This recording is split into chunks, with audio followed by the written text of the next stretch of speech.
Lipstick পরে পরে বা স্মোকিং করে করে ঠোঁট কি কালো করে ফেলেছো? তাহলে বাড়িতে বসেই ঠোঁটকে গোলাপি করতে পারবে। কিভাবে?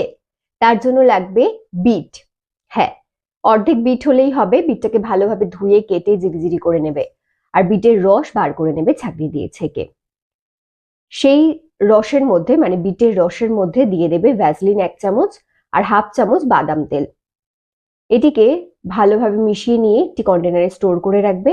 1 সপ্তাহ এটা কিন্তু ফ্রিজে ভালো থাকবে। এরপর রেগুলার দুবেলা করে মানে সকাল এবং রাত এই লিপ বামটাকে ব্যবহার করা শুরু করো। টানা 1 সপ্তাহ ব্যবহার করলে লিপের কালারটা অনেকটাই পিঙ্কেস হয়ে যাবে এবং এটা যখন রেগুলার তোমরা ব্যবহার করতে থাকবে আস্তে আস্তে কালো ঠোঁট আর থাকবেই না।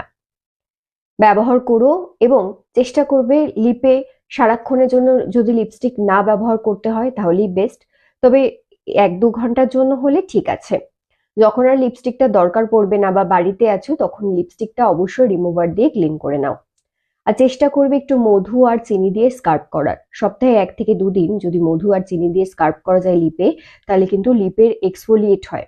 সাধারণত সবার এই লিপের এক্সফোলিয়েট করাটা ভীষণ দরকার, কারণ লিপে ভীষণ পরিমাণে ডেড সেল জন্মায়। সেই ডেড সেল বসতে বসতে কিন্তু আস্তে আস্তে কালো হয়ে যায়। তাই সেখান থেকে লিপকে বাঁচাতে গেলে বা লিপের কালো হওয়া থেকে বাঁচাতে লিপকে গোলাপি করতে চাইলে এই টিপসটি অবশ্যই ফলো করো। আর আর যদি আমার ভিডিও টিপস তোমাদের পছন্দ হয়ে থাকে তাহলে আমার পেজটিকে অবশ্যই ফলো করে আমার সাথে থাকার অনুরোধ রইল।